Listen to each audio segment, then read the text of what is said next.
set out and then in politics, all right, if we're going to change things, let's do it. So I got elected to the Board of Control at the University of Washington. I was chairman of the Finance and Budget Committee. So at the tender age of, I don't remember, 20. Did you say finance? Finance and budget. I had control over I think it was a $200,000-$300,000 student activities budget. Pretty good. So we would bring bands to campus, speakers to campus, all sorts of stuff. And normally it's just, Fun. In this environment, I'm having committee members' lives threatened. One of my guys had his car firebombed. The BS Black Student Union would do what they call Mowing in those days. So we'd have a meeting and they'd send 15 great big guys in to sit in the meeting. They'd all stand right behind you, Yeah. arms crossed, sunglasses on, looking very intimidating, and if you didn't know better, you'd be intimidated. Yeah. So anyway, some of my friends were part of the BSU and stuff. So Sure. and so I had a reputation for trying to be even-handed, which is what the job was. Yeah. So yeah, we brought Black Panthers to campus to talk. We brought James Kilpatrick, Republican, real Republican, and all the music and all the stuff of the day. It was fantastic.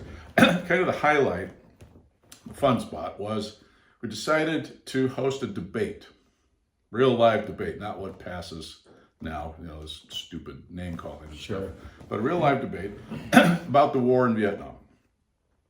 So the champion for the right was William F. Buckley, the Jeez. ultimate conservative voice. Didn't get any higher up in the pecking order of conservative authorities.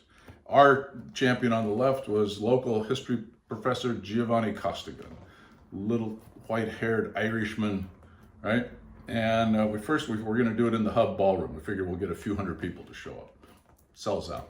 Oh, we need a bigger space. Next one sells out. I'm like, what the hell?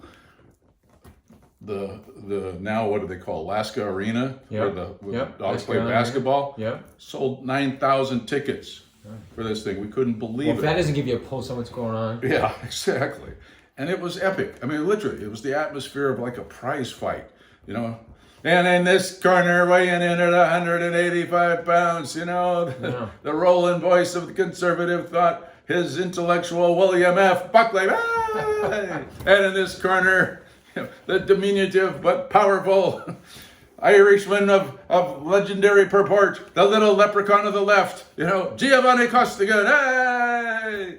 And So if you took this whole crowd, is this a 50-50 split? What's it feel like? It was a little weighted towards the home team, right? But in those days, conservatives were not these morons that they are today. They actually had some principles, and which they believed in strongly, and you had to admire that, right? And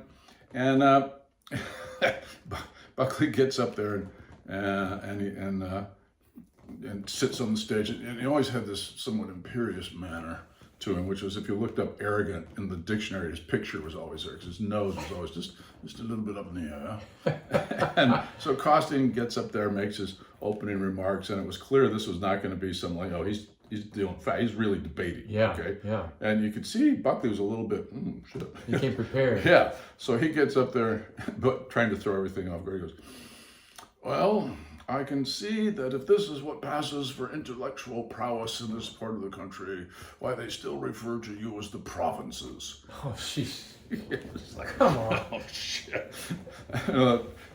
Hiss, a giant hiss from the audience, oh, it's on. Yeah. Yeah. And they went at it for 90 minutes. I mean, it was intense. It was great.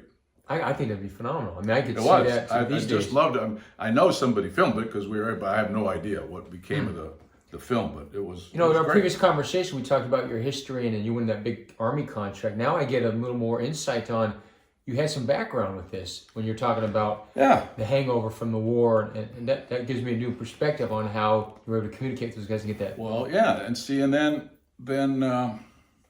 so everything was up in the air then. All the social conventions, and this was when the gay pride movement and the women's movement and all of these things, and a serious, and I think in those days, in that moment, mistaken transition was made from civil rights Yeah. Right? Everybody's in favor of civil rights. You can't be opposed to civil rights forever. But for Malcolm and the Panthers and some of the others, it wasn't happening fast enough. So they went from civil rights, and then when Martin was killed, it became Black Power. Yeah. And that started scaring the white people.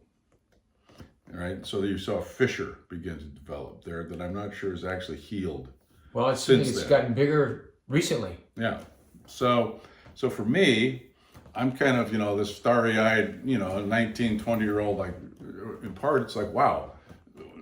On the one hand, what the hell's going on? And on the other hand, what an amazing moment in time, so much to be in the middle of it.